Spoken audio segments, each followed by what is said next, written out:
Hi guys, ine ndi Malvitha. Ndakumana ndi video iyi pa YouTube imene ikufotokoza ndalama zimene anthu amapeza pa YouTube. Like I was so curious to know. So tione ndalama zimene ma YouTubers ku Malawi amapeza. Koma by the way, video iyi amene anapanga ndi a Factory 265 Media. Link yeniyeni ya video iyi ndisiya pansi pa mupite mukaonere ndi cholinga chokuti so mukaone ma videos amene iwowa amapanga. So mosakutayisa ni nthawi tiyeni tipite tikaone tionere ndalama akuti chani zaululika. Izi ndi ndalama zomwe ma YouTube channels akulu 10 aku Malawi akupeza pa mwezi. Okay, fine. 10. Kodi ma YouTube channel aku Malawi kuno amene makonda kuonera kaya ndi nkhani, entertainment ndi zina akupanga ndalama zingati? Lero tikuunika ma YouTube channel 10 akuluakulu Malawi muno ndi kuona ndalama zimene akupanga pa mwezi kuchokera ku YouTube. Alipo anthu kwathu kunkuno ku Malawi amene akamva kuti kwacha yagwa iwo sadandaula chifukwa amadziwa zokuti ndalama zawo amalandira $dollars kuchokera komwe ku America kudzera pa YouTube. Tisanapite patali tiyentisewereni ku kagemu pang'ono. Talembani mu comment section ndalama zimene muganiza kuti channel imene ili pa number 1 yakuno ku Malawi ikupanga pa mwezi. Oh guys, adawa ndi ku video like it's like mukumva ka beat ko like ngati ndino alendo tapangani subscribe, like ndi share chifukwa pano pamakhala nkhani zomwe simukufunika kuti mudziziphonya. Mosataya nthawi tiyambe ndi pa number 10.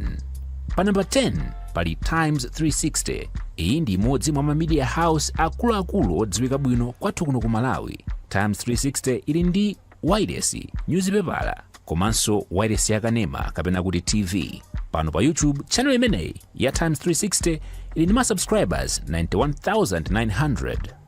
Wow, I can't believe kuti channel ya Malvitha tadusa. Wow, okay, fine. So ndife channel yachikulu pa YouTube poyerekeza ndi Times 360 Malawi. Ndipo yoyi idapanga monetize channel yake. Ndipo ndalama zimene ikupeza pa mwezi yochepetsetsa ndi $97 za ku America zimene tikazisintha m'makwacha zikwana 168,000 kwacha. Ndipo ndalama yochulukitsitsa imene Times ingapeze pa mwezi ndi $1,500 za ku America zimene tikasintha m'makwacha zikwana 2.6 million kwacha. Titsitsereka pano tsopano kufika pa number 9. Pa number 9 pali channel ya nyimbo za Malawi. Iyi ndi channel ya website yotchuka ya malawimusic.com. ndipo monga mwa dzina lake iyoyi imapanga post zokhudzana ndi nyimbo. Pakali pano channel imeneyi ili ndi ma subscribers okwana 113,000 ndipo ndalama zimene ikupeza pa mwezi yochepetsetsa ndi $109 za ku America zimene tikazika m'makwacha akuno ku Malawi zikwana 189,000 kwacha. Ndipo ndalama yochulukitsitsa imene channel imeneyi ingathe kupeza pa mwezi ndi $1,700 zimene tikazika m'makwacha akuno ku Malawi yikwana 2.9 million kwacha. Wow. Pano bwanji tsopano titsitsereke kufika pa number 8. Pa number 8 pali Hot 265. Imeneyi ndi channel imene imapanga post makamaka za current affairs, nkhani zochitika mdziko ndi zina zotero. Iyoyi pofika pano ili ndi ma subscribers okwana 83,000 ndipo iyoyi idapanga monetize channel yake. Ndipo ndalama zimene channel imene ya Hot 265 ikupeza pa mwezi yochepetsetsa ndi $148 za ku America zimene tikazika m'makwacha kuno kwathu ku Malawi zikwana 256,000 kwacha. Komanso yochulukitsitsa imene channel imene ingathe kupanga pa mwezi ndi $2,400 zimene tikazika m'makwacha zikwana 4.1 million kwacha. Kuchoka pa number 8 tifike tsopano pa number 7. Pa number 7 pakupezeka AMTV Malawi. Okay, AMTV Malawi imene ndi jaya Amuna Miso. Yeah. I know this guy Amuna Miso.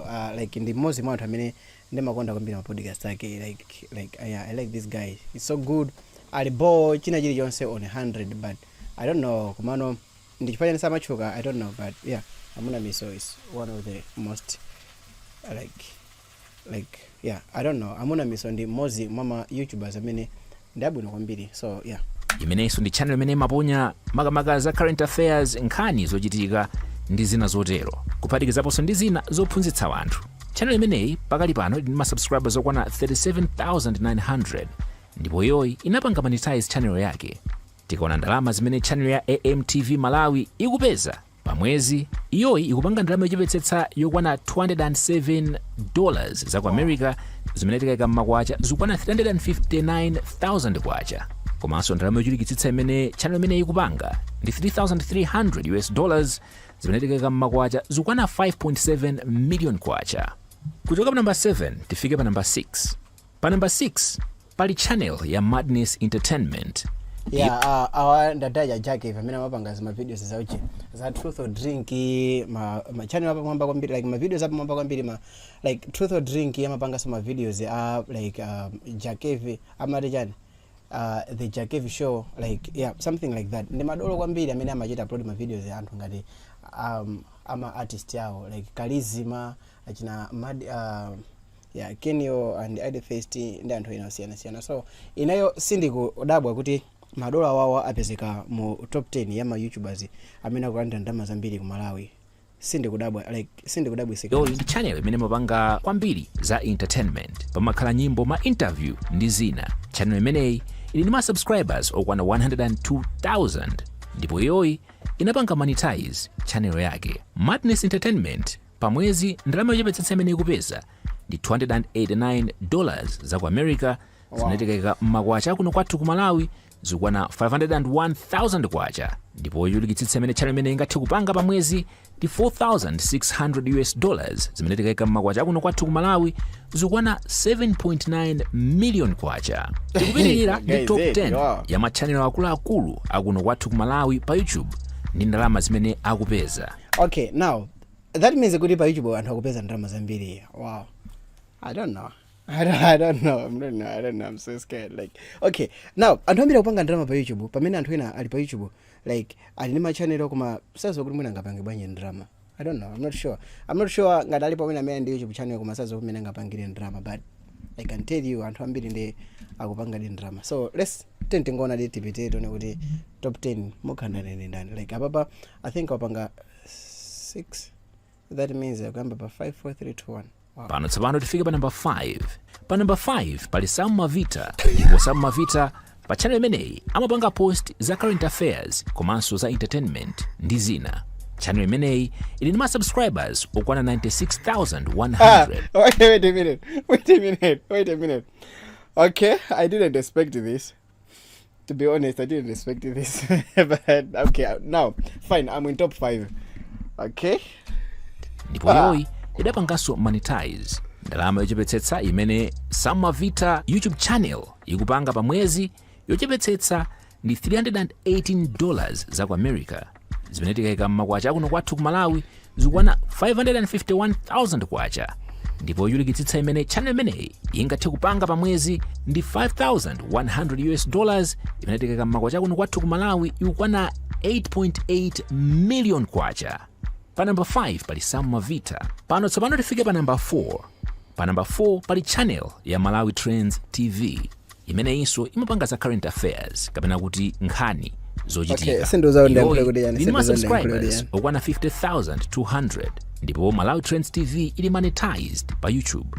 Iyoyi ndalama zimene ikupanga pamwezi yochepetsetsa ndi $638 za ku America zimene tikasintha m'makwacha kuno kwathu ku Malawi ndi 1.1 million kwacha. Ndipo ndalama yochulukitsitsa imene channel ya Malawi Trends TV ikupanga ndi $10,200 za ku America tikasintha m'makwacha kuno kwathu ku Malawi zikwana 17.6 million kwacha. Kuchoka pa number 4 tifike pa number 3. Pa number 3 pali channel ya BS Malawi. Okay, let's go back to the video. Imene mpanga za nkhani kapena kuti current affairs. BS Malawi ili ma subscribers okwana 154,000 ndipo imeneyi ndi channel imene ili ndi ma subscribers ochuluka kwambiri kuposa ma channel onse amene ali mu ndandanda umenewo. BS Malawi inapanga monetize channel yake ndipo iyoyi ndalama yochepetsetsa imene ikupeza pamwezi ndi $784 za ku America zimene tikazisintha m'makwacha akuno kwathu ku Malawi zikwana 1.3 million kwacha. Ndipo ndalama yochulukitsitsa imene channel imene ingathe kupanga pamwezi ndi $12,500 zimene tikayika m'makwacha akuno kwathu ku Malawi zikwana 21.6 million kwacha. Titsetsereke kufika tsopano pa number 2.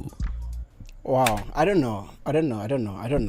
That means kuti anthu ambiri like salary yao imene amandirawo pamwezi imene amapikisa pamwezi ndi 1.3 million kwacha every month. Pa number 2 pali channel ya mpungwepungwe Malawi. Imeneyi ndi channel imene imapanganso za current affairs kapena kuti za nkhani. Iyoyi ili ndi ma subscribers okwana 71,800 ndipo iyoyinso idapanga monetize channel chimenechi. Ndalama yochepetsetsa imene mpungwepungwe Malawi ikupeza pamwezi ndi $973 za ku America zimene tikazika m'makwacha akuno kwathu ku Malawi zikwana 1.6 million kwacha. Ndipo ndalama yochulukitsa imene channel imene ingathe kupanga pamwezi ndi $15,600 zimene tikeka m'makwacha akuno kwathu ku Malawi zikwana 27 million kwacha. Pano tsopano ndi nthawi imene tonse timadikirira tione kuti kodi pa number 1. Okay, fine, guys, like, okay. Audience ndikhulupirira kuti amene mukuonera video will be like, okay, amene pa number 1 ni ndani? Mwina Bakiri Mlozi TV, I don't know, mwina Bakiri Mlozi TV, maganizo athu, anthu ambiri like, okay, fine. I don't know, let's just say shoot. Okay, pali ma videos, pali ma channels amene ndikwadziwa ine odalirika komanso amphamvu atatu. Zodiac, Bakiri Mlozi TV ndi Makosana. So one of them should be on. Pali ndani amene akupakula ndalama zochuluka? Ndani amene akupakula ndalama zochuluka kuchokera ku YouTube? Ndi ndani amene akudya $1 pambiri pa YouTube kuno ku Malawi? Ndi ndani? Pa number 1 pali channel ya Makosana. Yeah, I knew it. Like, naziwa Makosana guys ndi amozi mwa anthu amene amaonedwa ma videos awo kwambiri. Like anayamba zinthu like they have experience, the way they edit their videos and everything is Makosana imapanga za current affairs komanso entertainment. Channel imeneyi ili ndi ma subscribers 119,000 ndipo iyoyi idapanganso monetize channel imeneyi. Ndipo ndalama zimene ikupanga pamwezi pa number 1, ndalama yochepetsetsa imene akupanga ndi $1,400 imene tikayisintha m'makwacha ikwana 2.4 million kwacha. Ndipo ndalama yochulukitsitsa imene channel imeneyi ingathe kupanga pamwezi ndi $21,900 imene tikasintha m'makwacha akuno kwathu ku Malawi ndi 37.9 million kwacha. Zimenezo zomwe ndinakutengerani lero pano pa Factory 265 Media kukamba za ma channel apa YouTube akuluakulu akuno ku Malawi ndi ndalama zimene akupanga pamwezi. Pano ndiloleni akandipatse moni madera ena. Okay guys, ndozeni zimene mukuganiza, I don't know. Wow. Okay, fine guys, ine ndisaba Malvitha ndidziwe maganizo amene mukuganizira mu comment section below. And until the next video, tionanenso mu video ina koma ndi ma videos awiri awa mupereka subscribe.